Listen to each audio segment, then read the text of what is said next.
Kia ora and welcome to episode 72 of Bridge Talks Business with Milford. While investor focus in recent weeks is rightly centred on the physical warfare unfolding in the Middle East, there have been some equally significant developments on a less visible front, cyber warfare.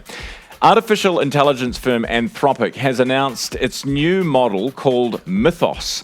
It is strikingly capable at computer security tasks, and it has found vulnerabilities in every major operating system and web browser in the world. Grace O'Hanlon from Milford is here to break it down for us in our feature interview today. First, here's your top 5 business bits. Coming in at number 1, global share markets performed strongly last week, rising on optimism of a US-Iran deal. Despite that optimism, the headlines continue to give mixed messages. There's clearly a divide here between the more diplomatic government figures in Iran and the more extreme Revolutionary Guard. This is making life pretty difficult for the US. Number 2, partial inflation data Friday showed the first clear evidence of higher energy prices. Offsetting the strength in energy was more modest softness in other areas. Q1 data is out, but only includes a month of the conflict so far. Number 3, central bankers have been briefing over the past week. In general, speakers from the Bank of England, the ECB, the RBNZ, they all spoke in a more dovish tone. Markets had moved to price quite aggressively, tightening in those regions. RBNZ Governor Bremen, Bank of England Governor Bailey also noted that firms have flagged a lack of pricing power. Now that suggests more modest second round inflation could be on the cards. And number 4, the UK Prime Minister Sir Keir Starmer was again in the press for all the wrong reasons, with new information highlighting UK Ambassador to the US Peter Mandelson's failed vetting ahead of his appointment. The PM claims this was something he was not aware of, but now faces a tough leadership challenge in the House of Commons. This is poor timing ahead of the local elections there this May, where Labour is tipped to lose a number of seats to Reform. Number 5, in the week ahead, markets will continue to watch US reporting season, of course. We also hear from Trump's new Fed chair nomination, Kevin Warsh. He's going to present in front of the Senate Banking Committee. Now, that approval is expected to be blocked until Trump withdraws the DOJ investigation into the current chair, Jerome Powell. For our feature interview today, what happens when you take cyber warfare and cyber crime, couple it with AI?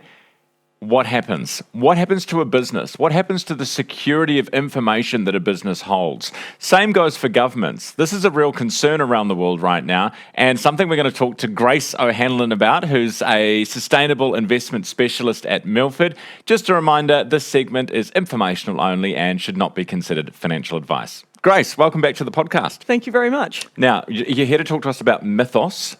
We've already got through the pronunciation difficulties. It's Mythos for those who are concerned. Tell us, what is it? So Mythos is Anthropic, so a big AI company. It's their new, yet to be released, general purpose AI model. So when they were testing it, they realized that this model has vastly superior capabilities at finding and identifying and then exploiting, software vulnerabilities and being able to break into and ultimately hack systems. So it found vulnerabilities in every reported by itself, but in every single major operating system, every major commonly used browser, so think Firefox, Linux, and all those sorts of things, it can autonomously, under testing conditions, break in there and start to wreak havoc with those systems. So Anthropic is saying that it has the capability, this model has the capability of all but the very, very best human hackers. So they've essentially created an AI hacker. Yes, that doesn't eat, doesn't sleep, doesn't drink, and it can do all of these things by itself all at once. So basically, you're giving the capability of the world's best hacker, you're giving that capability to individuals with much less skill, and so they can much faster, on a much, much greater scale, launch attacks simultaneously against some of the world's most common operating systems. Sounds fabulous. Sounds like a great idea. Grace, why should we be concerned, or how concerned should we be? Because it's not public yet, is it, this product? No, that's correct. And so Anthropic, who created the model and know most about it, they have reported that it is genuinely a fundamental concern for us right now in the digital world. So they have decided prudently not to release this model into the public yet. And what they have done is formed a specialized trusted group called Project Glasswing, very tech.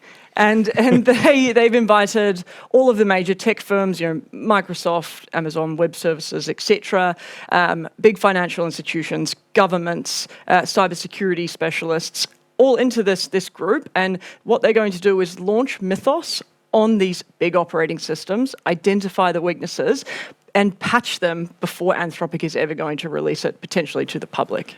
Wow. Is it not possible that someone else could get there first with this and it could be public anyway? And you're absolutely right. And in the AI world, a day is a year in the old world. So, of course, that's true. And that is a huge risk. And it's a risk that an AI company that is perhaps less ethical or a little bit less concerned about the impact might race to publish something that does have pretty similar capability. So that is a huge risk. And I guess at the moment, we're lucky that it's Anthropic that has developed these capabilities, not maybe one of its peers that is a little bit less responsible and maybe a little bit more reckless. So obviously there are massive risks. Is it possible that the risks could be worse than what the market is even what the market is expecting could happen? It's a great question, and it does depend on who you ask. And so I have been into some very deep, dark, very niche corners of the internet, and there is some commentary in there that say that this could be a Y2K moment for software. So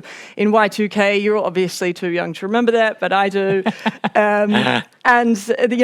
We were ticking down to this point in time of, ticking over to the year 2000. But in this case, the release of this really powerful model, and that, software engineers were racing to patch all these old, perhaps decades old systems that may have these vulnerabilities or gaps, or nobody knows what will happen as that clock ticks over. When that model gets released, who knows what might happen? So there is that risk out there. But how likely that is, that remains to be seen. Okay, yeah. I remember the cars were going to turn on, suddenly stop and when the clocks turned over at midnight. So what about other tests that are being done on the capabilities of Mythos?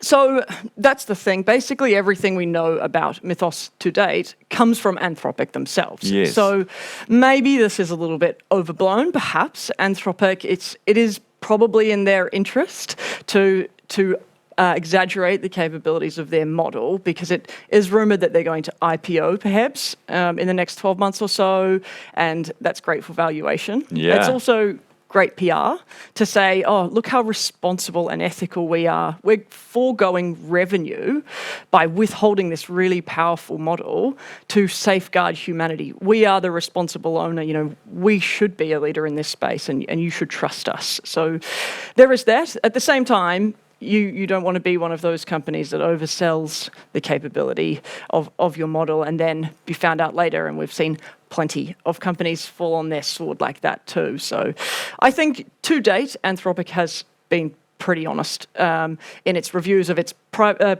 models, so both their strengths and their weaknesses. So I think there and thereabouts, it can do pretty much what it says it can do. Grace, this is going to be huge, if true, and if once we see the proof in the pudding, I suppose, has the potential to be a massive market disruptor, doesn't it? I mean, I'm just thinking about all of those antivirus software firms, all of those companies that were built up through the 90s into the 2000s, and we all install on our computers.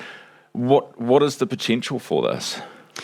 Yeah, and again, I might quote the Canadian finance minister. He pointed at this and he said, this is the unknown unknown. So nobody really knows until we get there, which is true of many of the applications of AI to date.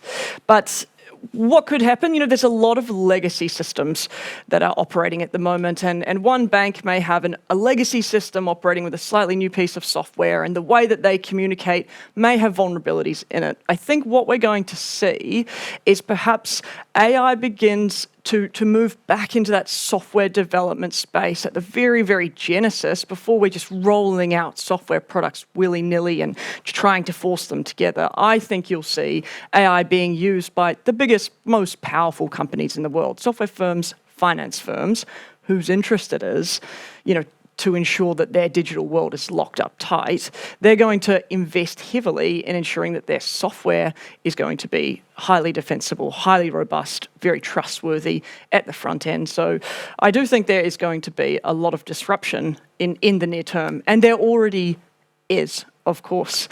But I do think that in the longer term, AI can be used for good, and it's going to be used by the biggest, most powerful, most well-resourced companies.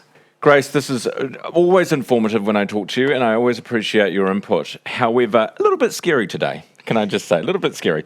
In saying all of that, there are hackers out there already, right? This stuff is already happening in the world. Yeah, you're absolutely right. So with or without Mythos, whether this gets released to the public at some stage or not, there are excellent hackers out there that are already utilizing AI really effectively, and that is only escalating both in pace and in sophistication. Just last week, an Iran-affiliated hacking group hacked into utility digital infrastructure in the United States and disrupted water and energy flows.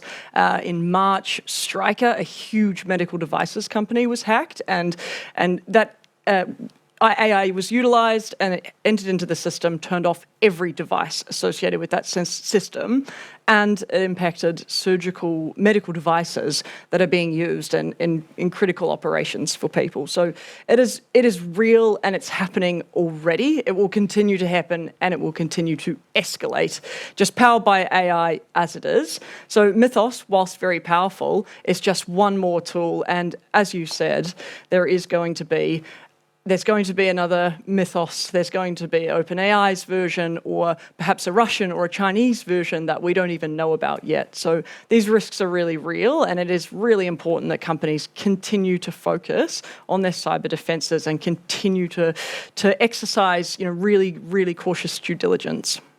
Wait, was that supposed to make me feel better? Yeah. Grace, good to see you. Thanks so much for being on the podcast. Thank you very much. That was Grace O'Hanlon, Sustainable Investment Specialist at Milford, talking to us about Mythos and also cybersecurity more generally.